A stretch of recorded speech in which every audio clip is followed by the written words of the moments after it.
नमस्कार। एक तरफ कोरोना की महामारी और दूसरी तरफ बाढ़ का कहर और अब एक इमोशनल एंगल सुशांत सिंह राजपूत का। इस बीच में बिहार की राजनीति कहाँ जा रही है, क्योंकि आने वाले एक दो महीने में चुनाव हो सकते हैं। चुनाव आयोग अपनी जो बिहार में जा कर के सर्वे करना था, अधिकारियों से मिलना था, वो काम कर चुका है और आने वाले कुछ दिनों में इस बात का ऐलान हो सकता है कि बिहार में चुनाव कब होंगे। लेकिन बिहार में चुनावी सरगर्मियां क्या हैं, क्या हालात हैं, लोग क्या सोच रहे हैं, किस तरीके के मुद्दे हावी होंगे, या फिर जिस तरीके से एक परंपरा चली आ रही है जातिगत आधार पर वोटिंग की, वही शुरू रहेगी, वही जारी रहेगी। इन सारे मुद्दों पे हम बात करेंगे। हमारे साथ हैं वरिष्ठ पत्रकार अरविंद मोहन जी। सर, बहुत बहुत स्वागत है आपका। धन्यवाद। सर, भूमिका तो मैंने बता दी। जो हालात अभी आपको दिख रहे हैं, जो चुनावी सरगर्मियां इस वक्त होनी चाहिए, उसमें क्या आपको लगता है कि नीतीश कुमार थोड़े से घबराए हुए हैं? एक तरफ कोरोना काल में जो सरकारी इंतजामों की बदहाली की विपक्ष ने जो तस्वीर रखी है और जिस तरीके से हमलावर रहा है विपक्ष नीतीश कुमार पर, अब उनको लगता है कि सुशांत के मुद्दे के तौर पर एक संजीवनी मिल गई है। विपक्ष आप कह रहे हैं बार बार, मुझे विपक्ष दिखाई नहीं दे रहा है। लोग जरूर दिखाई दे रहे हैं कि कोरोना और बाढ़ दोनों से लोग त्रस्त हैं और लोगों को जो सुशासन का नाम नीतीश कुमार के साथ जुड़ा हुआ है उसकी सच्चाई समझ में आने लगी है। नीतीश कुमार को 15 साल राज करते हो गया। 15 साल कोई बहुत कम अवधि नहीं है, एक जनरेशन पूरा खड़ा हो जाता है। शुरू के 2-3 साल नीतीश कुमार ने सचमुच काम भी किया काफ़ी बिहार में और उस समय लग रहा था कि बिहार सुशासन की ओर जा रहा है। लेकिन आज की तारीख में आप मुझसे पूछेंगे या बिहार के लोगों से किसी से भी पूछेंगे तो वो ये कहेगा कि मुख्यमंत्री महाराज को बिहार में कोई रुचि नहीं है। कुछ भरोसे के ब्यूरोक्रेट्स जो एफिशिएंट हैं, कई लोग उसमें, मैं ये नहीं कहूँगा कि वो कोई इनकम्पिटेंट लोग हैं, लेकिन उनके भरोसे उन्होंने राज छोड़ के, और बाकी अभी निकलना उनके लिए एक समस्या थी और लोग गिन रहे थे कि किस किस दिन वो घर से बाहर निकलते हैं। इसी कोरोना में हम देख रहे हैं कि पड़ोस के योगी, दिल्ली के अरविंद केजरीवाल, ये सब लोग कितना एक्टिव हैं और किस तरह से रोज़, मेरे ख्याल योगी कोई दिन ऐसा नहीं है कि बैठे हुए हों। योगी के सारे प्रशासनिक फेल्योर को मैं नज़रअंदाज नहीं कर रहा हूँ, लेकिन अपने भर तो वो लगे ही हुए हैं, जान लगा के लगे हुए हैं। अरविंद केजरीवाल खुद बीमार पड़े, स्वास्थ्य मंत्री बीमार पड़ा, इसके बावजूद अरविंद केजरीवाल किसी दिन नहीं बैठे हैं। सारी असहमति के बावजूद मैं कहूँगा कि इस तरह के मुख्यमंत्री, और उनकी तुलना जैसे आप नीतीश कुमार से करिए, नीतीश जी भी निकले थे लेकिन पर्दे डाल दिए गए थे। तो इसलिए नीतीश कुमार उस हिसाब से तो लोगों का अनुभव बहुत ही खराब है और सारे जो सुशासन है उसकी पोल खुलती दिख रही है। अभी लोग उबे हुए हैं बहुत बुरी तरह से। उसमें सुशांत सिंह का मामला जिस तरह से लपका है, और बिहार के लिए सिंबोलिज्म की लड़ाई अगर आप देखेंगे तो ये उस दिन से शुरू हो गई लगती है कि जिस दिन स्ट्रीट फूड फेस्टिवल में जाके प्रधानमंत्री लिट्टी खाते हैं या गमछा, मास्क की जगह गमछा ओढ़ते हैं तो ये सब चीज़ें लटके झटके चल रहे हैं। उस तुलना में सुशांत सिंह का मामला तो थोड़ा ज़्यादा बड़ा है और उसमें कई पेंच हैं। और दूसरा ये है कि उस लड़के के साथ बिहार की भावनाएं जुड़ी हुई हैं, कम से कम नौजवानों की भावनाएं जुड़ी हुई हैं। जो नौजवान, मैं कहूँगा कि आज के तारीख में राम मंदिर से भी दूर हो रहा है, उसको राम मंदिर भी उतना अट्रैक्ट नहीं करता है, लेकिन उसको सुशांत की मौत का मसला अंदर से हिलाता है कि एक नौजवान हमारे बीच का जाके अगर सफल हो रहा था तो वहाँ किस तरह से मरा और मरने के लिए कौन चीज़ें जिम्मेवार थी। और अब जो लड़ाई चल रही है उसमें भी बिहार वर्सेस महाराष्ट्र अगर बन रहा है तो वो भी उस लड़ाई का एक हिस्सा बनता दिख रहा है। तो ये मेरे ख्याल से नीतीश कुमार, एनडीए, इन सब के लिए थोड़े राहत की चीज़ है कि कोरोना और बाढ़ से जो उनकी धुनाई हो रही है, अपने आप कोई विपक्ष नहीं कर रहा, उसमें ये एक राहत का मसला है। ये एक इमोशनल एंगल तो है सुशांत सिंह राजपूत वाला, उत्तर भारतीय और महाराष्ट्र वाला, मराठी वाला एंगल वहाँ शिवसेना और राज ठाकरे ने भी भुलाने की कोशिश की। बिहार में भी एक इमोशन का मुद्दा रहता है, एक बिहारी भाव जगता है उसमें। सुशांत सिंह राजपूत एक युवा कलाकार, बिहार का एक उभरता हुआ सितारा, आज तक उस लेवल पे मनोज वाजपेयी और पंकज त्रिपाठी भी उस लेवल, एक बेहतरीन अदाकार हैं, लेकिन उस लेवल पे, इस मुद्दे पे हम आपसे बात करेंगे। लेकिन मैं थोड़ा सा पीछे ले चलता हूँ। आपने कहा कि आपको विपक्ष नहीं दिखाई दे रहा है। मैं अगर कहूँ कि मुझे तो एनडीए भी एक साथ नहीं दिखाई दे रहा है। चिराग पासवान आज के डेट में अंग्रेजी अखबार इंडियन एक्सप्रेस को एक इंटरव्यू देते हैं और उनसे ये कहते हैं कि बिहार में कॉमन मिनिमम प्रोग्राम जो है वो लागू होना चाहिए। एजेंडा, नीतीश जी अपने एजेंडे पे चल रहे हैं। एलजेपी जो है वो सारी सीटों पर चुनाव लड़ने के लिए अपने आप को प्रिपेयर कर रही है। ये चिराग पासवान बोल रहे हैं, बीजेपी बुलवा रही है, या क्या है? नहीं, चिराग पासवान और रामविलास जी का जो की राजनीति है उसमें इस तरह की बातें अलायंस के पहले, सीट बंटवारे के पहले कहना लोकसभा चुनाव के समय भी हमने ये देखा है। तो इसलिए ये बार्गेनिंग का भी एक हिस्सा हो सकता है, एक जेन्युइन कोशिश पैरेलल खड़ा होने की भी। हम सब जानते हैं कि रामविलास, लालू और नीतीश ये तीनों राइवल रहे हैं एक दौर में, और उस लड़ाई में रामविलास बाहर हुए हैं। और अब आप मुझसे पूछिएगा कि 30 साल इन लोगों का अनुभव देखने के बाद, इन दोनों का 15-15 साल का देखने के बाद, तो मुझे लगता है कि रामविलास जी में चाहे जितने भी अवगुण हों और जो भी हों, शायद शासन चलाने की बात होती तो रामविलास जी का परफॉर्मेंस 15 साल का इससे ज़्यादा रिजल्ट वाला होता, क्योंकि उनको समझ है शासन कैसे चल, वो समझ नीतीश कुमार में भी लग रहा था। लेकिन रामविलास जी मेरे हिसाब से आज 30 साल बाद आप पूछेंगे तो मुझे लगता है कि अगर रामविलास जी को 15 साल मिला होता तो वो कंपैरेटिवली बेहतर एडमिनिस्ट्रेशन चला के दिखाते। वो और क्या क्या करते, इन सब चीज़ों की कल्पना हम कर सकते हैं।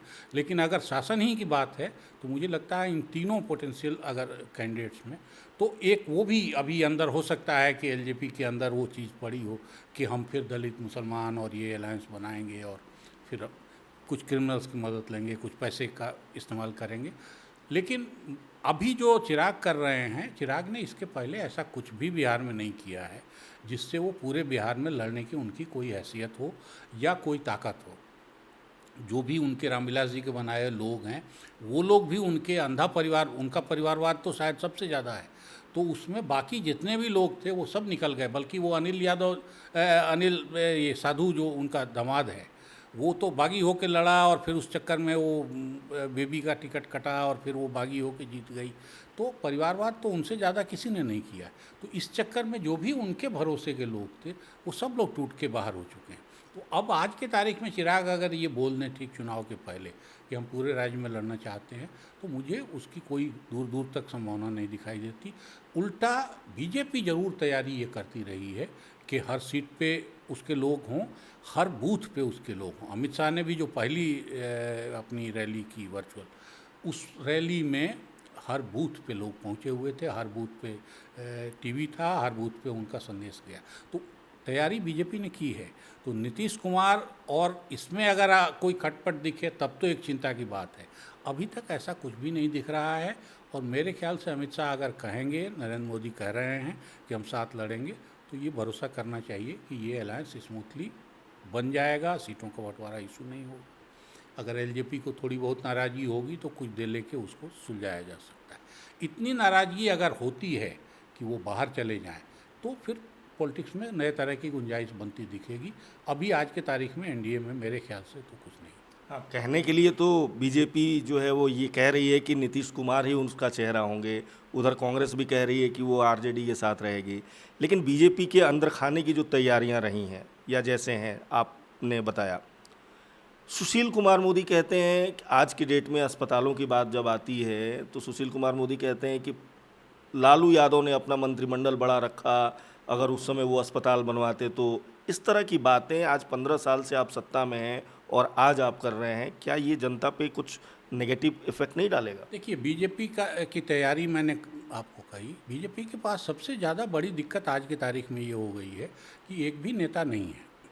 और जिस सुशील जी को मैं तो 74 से जान रहा हूँ, और मुझे लगता था, बल्कि पिछली बार तक मैं इस बात के लिए अपने दोस्तों में भी लड़ता था कि सुशील मोदी को बीजेपी क्यों नहीं प्रोजेक्ट कर रही है। खाली अमित शाह को पसंद नहीं आया चेहरा तो उनको प्रोजेक्ट न किया जाए। लेकिन इस बार के सरकार में टोटल बीजेपी के जो मंत्री आए हैं उनमें से ज़्यादातर इतने बड़े फेल्योर साबित हुए हैं, इंक्लूडिंग सुशील मोदी, स्वास्थ्य मंत्री पांडे, ये सब लोग फेल्योर साबित हुए हैं। उसके तुलना में तो नीतीश जी के मंत्री ज़्यादा बढ़िया काम कर रहे हैं। तो बीजेपी के पास संकट है। जिस गिरिराज सिंह के नाम पे जब तक नाम सुन, वो तो नीतीश जी से भी ज़्यादा गायब रहे हैं, उनके लिए तो पोस्टर चिपक रहे हैं। तो ठाकुरों की नेतागिरी हो, भूमिहारों की नेतागिरी हो, कायस्थों की नेतागिरी हो, पिछड़ों की नेतागिरी हो, बीजेपी के पास तो कोई ऐसा शकल भी नहीं है जो अपने दम पर चुनाव लड़ ले। अमित शाह और नरेंद्र मोदी के नाम पे पूरा बिहार जीत लिया उन्होंने। इसके बाद भी बिहार में 10 सीट एमएलए का कोई जितवा ले, ऐसा मुझे एक भी बीजेपी का नेता आज के तारीख में दिखाई नहीं देता। तो अगर नरेंद्र मोदी के नाम पे ही होना है तो बूथ तक का मैनेजमेंट तो हो गया, लेकिन उससे पार्टी खड़ी नहीं होगी। इतनी बुरी हालत जनसंघ और बीजेपी की मैंने कभी नहीं देखी थी। बुरे से बुरे वक्त में भी जनसंघ बिहार में सबसे बड़ी पार्टियों में एक थी। उसके अपने नेता होते थे, उसके नेता दावेदार थे, चाहे वो मिश्र जी हों पुराने, ठाकुर बाबू हों, उसके पहले शंकर प्रसाद टेकरीवाल, जो भी नाम आपको ध्यान आएंगे वो सब अच्छे नेता थे और अपने हिसाब से अपना कद उनका था। पूरे बिहार ने उनको भरोसा किया न किया हो, लेकिन अपने इलाके की, अपने पार्टी में, अपने सब जगह उनका कद ऐसा था कि आप उसको चुनौती नहीं।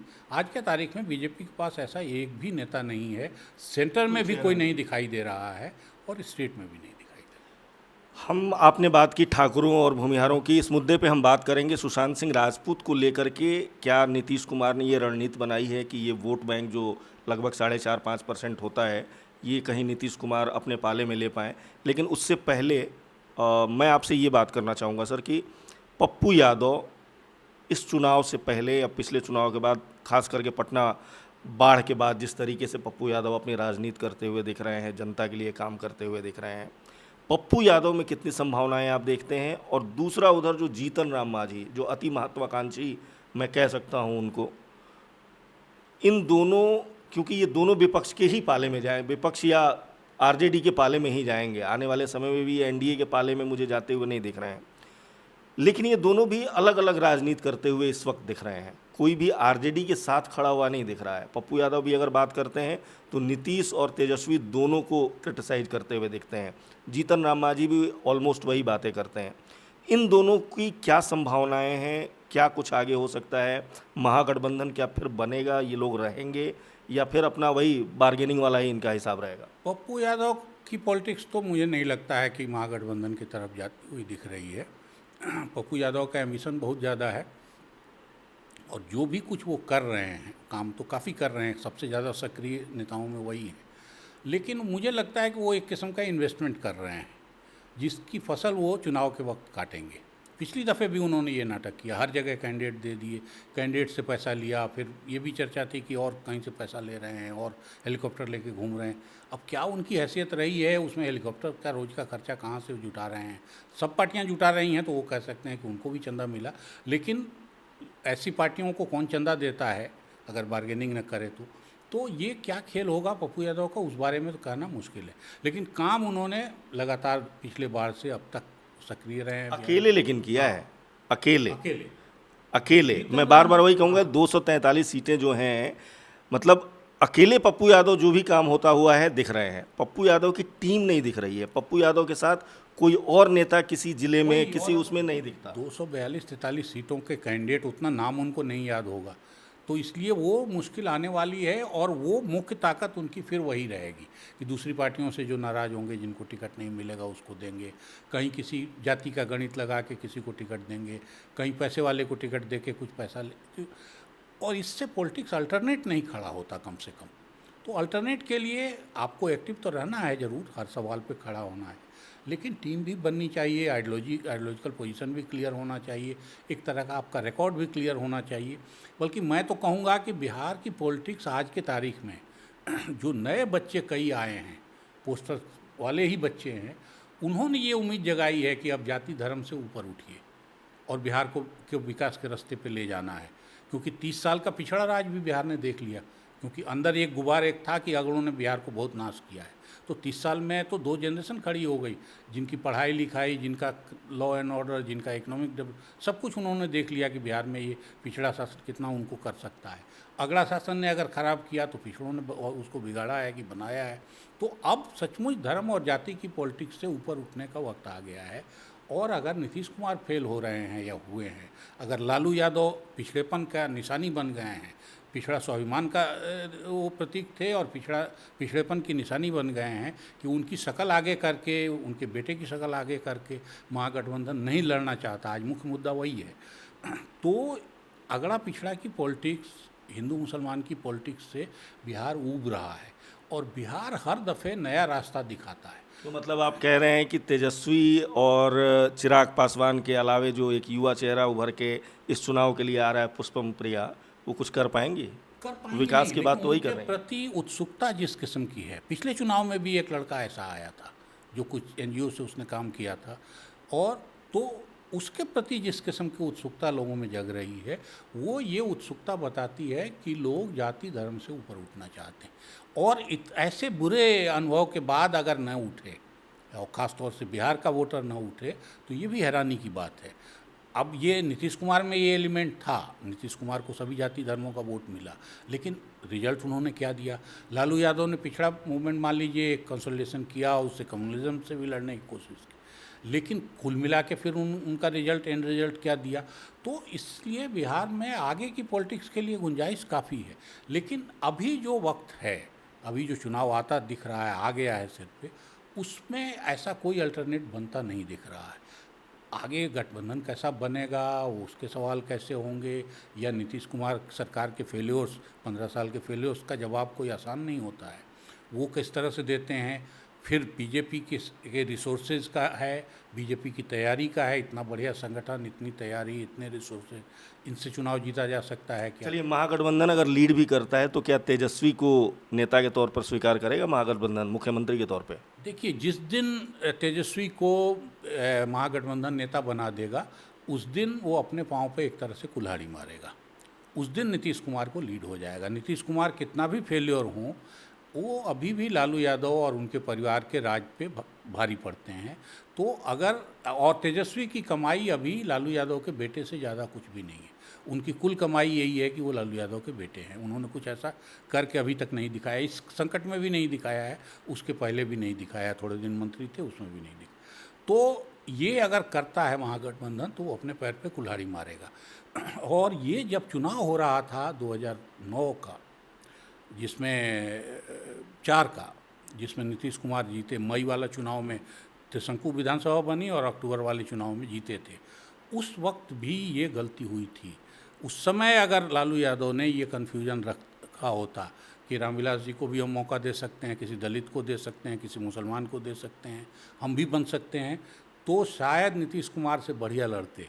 लेकिन उस समय उन्होंने ये गलती की कि लालू वर्सेज नीतीश बनाया, और उस लड़ाई में फिर लालू यादव कहीं टिकने वाले नहीं। तो अगर ये गलती इस बार महागठबंधन करता है तो उसको भारी पड़ेगा। बाद में कौन बनता है, अगर आरजेडी के ज़्यादा एमएलए जीतेंगे, जो उसको ज़्यादा सीटें मिलेंगी, तो उनका क्लेम बनेगा। लेकिन अगर पहले प्रोजेक्ट होंगे तो मुझे लगता है वो सेल्फ डिफीटिंग होगा और वो काफ़ी नुकसान करेगा। आपने कहा सबसे ज़्यादा सीटें मिलेंगी ही आरजेडी को, यानी कि आपको लगता है कि सबसे बड़ी पार्टी के तौर पे अभी भी आरजेडी ही उभर के आएगी महागठबंधन में? महागठबंधन। अगर सीटों का बंटवारा होता है तो सबसे ज़्यादा सीटों पे आरजेडी का ही दबाव बनेगा और वो सबसे ज़्यादा सीटों पे लड़ेंगे। अगर जीत होती है महागठबंधन के तौर पे तो फिर उनका नंबर सबसे ज़्यादा होगा, और फिर उनके एमएलए अगर चाहेंगे तो उनको बनवा सकते हैं।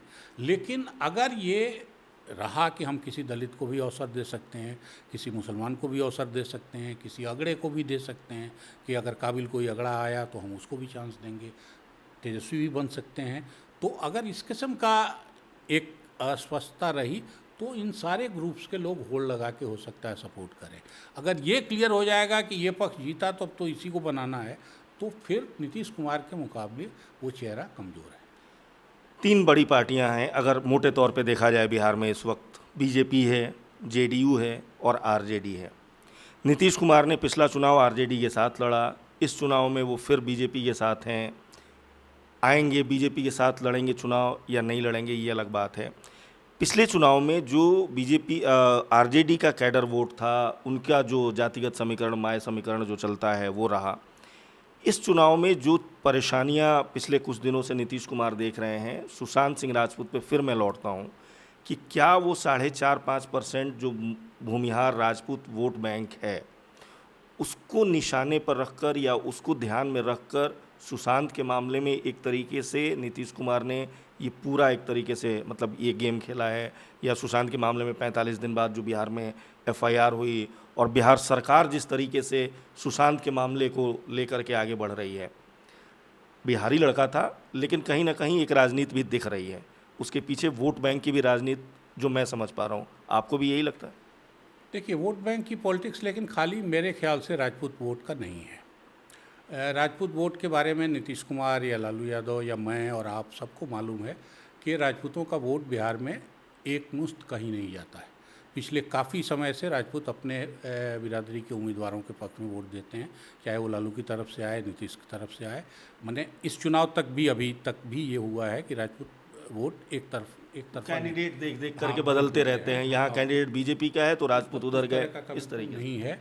तो अगर आ भी गए मान लीजिए सुशांत के नाम पे सारे राजपूत उस तरफ, तो वो वोट बहुत ज़्यादा नहीं है। तो सुशांत का मामला सिर्फ राजपूत वोट के लिए नहीं उठाया जा रहा है, या सिर्फ अगड़ा वोट के लिए नहीं उठाया जा रहा है, वो नौजवानों के लिए उठाया जा रहा है।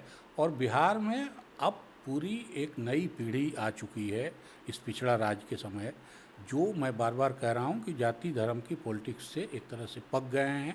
पिछड़ा बच्चा भी अगर आया है तो उसको भी कॉलेज की पढ़ाई, स्कूल की पढ़ाई, कोचिंग सेंटर, हेल्थ सर्विस, सब उसको भी अखरता है कि भाई सारी दुनिया में आखिर सबसे घटिया दवाएं बिहारी में क्यों बिक रही, सबसे अस्पताल की दुर्गति बिहारी में क्यों है। तो ये ऐसा नहीं है कि उसको नहीं अखरता अगड़ा होने से और पिछड़ा होने से किसी को। तो अब चीज़ें इससे ऊपर जाती दिख रही हैं। नौजवानों में मंदिर का क्रेज़, मंडल का क्रेज़ धीरे धीरे नीचे आया। सुशांत का क्रेज़ अभी है। तो ये मामला सिर्फ राजपूतों का नहीं है, ये मामला नौजवानों का है कि नए बच्चों का सेंटिमेंट अगर इस सवाल से, और ऐसा केस भी संजोग से है जो सबके सेंटिमेंट को झकझोरता है, तो उसके लिए ये इतनी कोशिश है। और सिर्फ बिहार सरकार नहीं है, इसमें पूरे केंद्र सरकार की भी दिलचस्पी है। तुरंत एफआईआर होना, नीतीश कुमार खुद से एफआईआर कराते हैं। सेंटर ने एफआईआर होने के पहले ईडी से रेड कराना शुरू करा दिया। अभी सीबीआई पे सुप्रीम कोर्ट का फैसला हो उसके पहले सीबीआई ने पूछताछ शुरू कर दी। तो इतनी रुचि लेना सिर्फ नीतीश कुमार के कहने से नहीं होगा, ये कहीं ना कहीं सेंटर की भी बात। और उनको भी लगता है कि लोकसभा में अगर मोदी का चेहरा सामने था तो उनके नाम वोट मिल गया, तो इस बार विधानसभा में मोदी के नाम पे उतना वोट पाना और उस तरह से वोट पाना मुश्किल होगा। पिछले लोकसभा में भी ये हुआ था और पिछले विधानसभा में भी पलटा था बिहार, तो कहीं इस बार भी न पलटे। तो इसकी चिंता है सुशांत के पीछे। सुशांत के पीछे राजपूतों भर की चिंता नहीं है। सिर्फ राजपूतों भर की चिंता नहीं है, और मोदी ये बात जानते हैं, पिछले चुनाव से वो देख चुके हैं कि यूथ के दम पे मोदी ने बहुमत हासिल किया है। 18 साल के ऊपर के जो युवा हैं, जो वोटर्स हैं, उन वोटर्स पर पार्टी ने, बीजेपी ने, स्पेशली नरेंद्र मोदी की ये रणनीति रही कि उन्होंने उस पर फोकस रखा और उसको अपने पाले में लिया। अरविंद सर कह रहे हैं कि बिहार बदलने वाला है। बिहार में जो युवा हैं वो मंदिर, मंडल और कमंडल की राजनीति से अब ऊपर उठ करके और विकास की तरफ देख रहे हैं। और ऐसे में सुशांत सिंह राजपूत एक इमोशनल एक फोर्स हो सकता है युवाओं को अपनी तरफ कब्जे में करने का। फ़ायदा नीतीश को हो, बीजेपी को हो, रणनीति हो, बिहार सरकार को अगर फ़ायदा मिलेगा तो जाहिर सी बात है कि बीजेपी और नीतीश कुमार को मिलेगा और चुनाव में ये वोटर को लुभाने में बहुत काम आएगा। शायद इसीलिए सुशांत सिंह राजपूत का मामला इतने तरीके से और बहुत सलीके से बिहार सरकार आगे लेकर के चल रही है। हम लगातार इस तरह की बातें बड़े पत्रकारों के साथ, बड़े नेताओं के साथ, और जो भी बिहार की जो गतिविधियां रहेंगी, चुनावी गतिविधियां रहेंगी, उनके विश्लेषण के साथ आपसे मिलते रहेंगे। आप बने रहिए हमारे साथ। बहुत बहुत धन्यवाद।